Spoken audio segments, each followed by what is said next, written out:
శ్రీ కేదారేశ్వర స్వామి వ్రతకథ.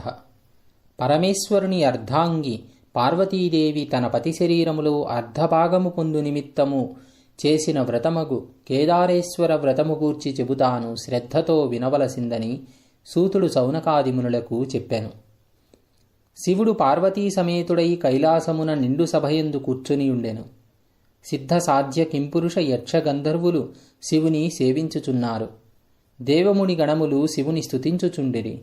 ప్రమథగణాలు కుమారస్వామి, వినాయకుడు, వీరభద్రుడు, నందీశ్వరుడు సభయందు ఉపవిష్ణులై ఉన్నారు. నారద తుంబురాదులు శివలీలలను గానం చేస్తున్నారు. అట్టి ఆనంద కోలాహలములలో భృంగిరిటి అనబడు శివభక్తుడు ఆనంద పులకితుడై నాట్యమాడసాగెను. అతడు వినోదముతో కూడిన నాట్యముతో సభాసదులను శివుణ్ణి మెప్పించుచుండెను. శివుడు భృంగిరిటిని అభినందించి తన ప్రక్కనే ఉన్న పార్వతీదేవిని విస్మరించి సింహాసనము నుండి లేచి భృంగిరిటిని తన అమృతహస్తముతో తట్టి ఆశీర్వదించాడు. అదే సరైన సమయముగా భావించి భృంగితో పాటు అక్కడే ఉన్న శివభక్తులు శివుని ఒక్కనికే ప్రదక్షిణము చేసి నమస్కరించారు.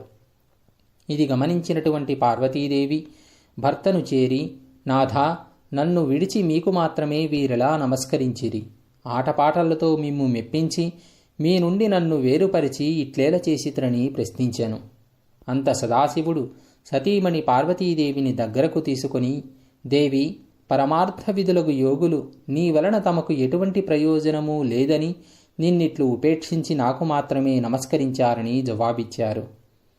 సాక్షాత్ పరమేశ్వరుని ఇల్లాలినయ్యుండి వారి ప్రణామములకు నోచుకోని అయోగ్యరాలినని కోపగించి ఈశ్వరునితో సమానమగు యోగ్యతను ఆర్జించుటకై తపస్సు చేయవలనని నిశ్చయించుకున్నది పార్వతీమాత. కైలాసమును వదిలి అడవులలో సంచరిస్తూ చివరకు గౌతమాశ్రమానికి వచ్చినది. ఆశ్రమవాసులామెను చూచి అతిథి మర్యాదలను చేసి, తల్లి, నీవెవ్వరవు, ఎవరిదానవు, ఎచట నుండి వచ్చితివి, నీ రాకకు గల ఆంతర్యమేమిటని పార్వతీదేవిని ప్రశ్నించారు. వారి ప్రశ్నలకు పార్వతీమాత మిక్కిలి ఆనందించినదై వారితో ఇలా అన్నది. యజ్ఞయాగాది క్రతువులచే పునీతమై గౌతమముని ఆశ్రమమున నియమనిష్ఠాగరిష్ఠులై అలరారు పుణ్యపురుషులారా, పవిత్రాంగనలారా, నేను హిమవంతుని పుత్రికను, సాక్షాత్ పరమేశ్వరుని ఇల్లాలిని. శివుని సతిగా నాథునితో సమానమగు యోగ్యతను పొందగోరి తపస్సు చేయాలని సంకల్పించుకున్నాను. ఇందు నిమిత్తమై మీ ఆశ్రమానికి వచ్చాను అన్నది పార్వతీదేవి. మహర్షులారా, నేను ఆశించిన ఫలమును పొంది శివుని అర్ధాంగినై తరించుటకు తగిన వ్రతమును నాకు ఉపదేశించండని పార్వతీదేవి వారిని కోరుకున్నది. అందుకు గౌతముడు, తల్లి పార్వతి, ఈప్సితార్థదాయకమగు అంటే కోరిన కోరికలను తీర్చేటువంటి ఉత్తమ వ్రతం ఒకటున్నది. అది కేదారేశ్వర వ్రతము. నీవా వ్రతమును ఆచరించి మనోభీష్ట సిద్ధిని పొందవలసిందన్నాడు గౌతముడు. వ్రత విధానమును వివరించమని పార్వతీదేవి గౌతముణ్ణి కోరింది. జగజ్జనని, ఈ వ్రతాన్ని ఆశ్వీజమాసంలో శుక్లపక్షంలో అష్టమియందు మొదలుకొని అమావాస్య వరకు ఆచరించవచ్చు. వ్రతము చేయు రోజున శుచిగా స్నానాదులు ఆచరించి నిర్మలమైన మనస్సుతో మంగళకరములగు ఏకవింశతి దారముతో చేతికి తోరమును ధరించి షోడశోపచార విధులతో పూజను నిర్వహించి ఆ రోజున ఉపవాసముండవలెను. మరునాడు విప్రులకు భోజనము పెట్టి ఆ తరువాత ఆహారమును తీసుకొనవలెను. ఇలా వ్రతమును ఆరంభించిన నాటి నుండి అమావాస్య వరకు పూజాక్రమముతో కేదారేశ్వరుని ఆరాధించవలెను. ధాన్యరాశిని పోసి అందు పూర్ణకుంభమును ఉంచి 21 పర్యాయములు సూత్రమును చుట్టి పట్టువస్త్రముతో దానిని కప్పియుంచి నవరత్నములు గాని సువర్ణమును గాని ఉంచి గంధ పుష్పాక్షతలతో పూజించాలి. దేవి 21 మంది బ్రాహ్మణులను రప్పించి వారి పాదములను కడిగి కూర్చోబెట్టి యథావిధిగా ధూపదీప గంధ పుష్పాక్షతలతో పూజించి భక్ష్య భోజ్య నైవేద్యాదులను, కదలీఫలాలు, పనసలను ఆరగింపజేసి తాంబూలాలను దక్షిణగా ఇచ్చి వారిని తృప్తిపరచవలెను. ఈ తీరున వ్రతమాచరించిన వారిని శివుడు అనుగ్రహించి మనోభీష్ట సిద్ధిని కలుగజేయునని గౌతముడు పార్వతీదేవికి వివరించారు.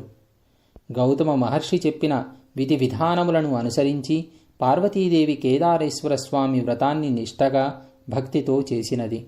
పరమేశ్వరుడు సంతుష్టుడై ఆమె అభీష్టానుసారము తన శరీరములో సగభాగము పార్వతీదేవికి అనుగ్రహించెను.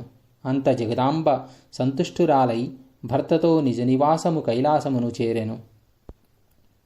కొంతకాలమునకు శివభక్తపరాయణుడకు చిత్రాంగదుడను గంధర్వుడు నందికేశ్వరుని వలన కేదారేశ్వర వ్రతమును దాని మహత్తును విన్నవాడై మనుష్యలోకమునకు దానిని వెల్లడి చేయగోరి దివి నుండి భువికేదించి ఉజ్జయిని నగరములో ప్రవేశించి ఆ నగరాన్ని పరిపాలిస్తున్నటువంటి రాజు వజ్రదంతునకు కేదారేశ్వర స్వామి వ్రత విధానాన్ని వివరించాడు. వజ్రదంతు ఆ వ్రతమును ఆచరించి శివానుగ్రహముతో సార్వభౌముడయ్యాడు. ఆ తదనంతరము ఉజ్జయిని నగరంలో గల వైశ్యునకు పుణ్యవతి భాగ్యవతి అను ఇరువురు కుమార్తెలు గలరు. వారు ఒకనాడు తండ్రిని చేరి, జనక, మాకు కేదార వ్రతము చేయుటకు అనుజ్ఞ ఇమ్మని అడిగారు. అందుకాతడు, బిడ్డలారా, నేను దరిద్రుడను, సామాగ్రులను సమకూర్చగల పాటివాడను కాను. మీరా ఆలోచనను మానుకోండి అని పలికెను. అప్పుడు వైశ్యపుత్రికలు, నీ ఆజ్ఞయే మాకు ధనము తండ్రి, అనుజ్ఞను ఇయ్యవలసిందని కోరుకున్నారు. వారిరువురూ ఒక వటవృక్షము కింద కూర్చొని తోరము కట్టుకొని పూజను భక్తితో చేసుకున్నారు. మహేశ్వరుడు వారులకు పూజా సామాగ్రిని అనుగ్రహించారు. వారు కల్పోక్తముగా వ్రతమాచరించారు. శివుడు సాక్షాత్కరించి వారికి ఐశ్వర్యములు సుందర రూపములను ప్రసాదించి అంతర్ధానమయ్యాడు. ఆ వైశ్యపుత్రికలకు యుక్త వయస్సు వచ్చింది.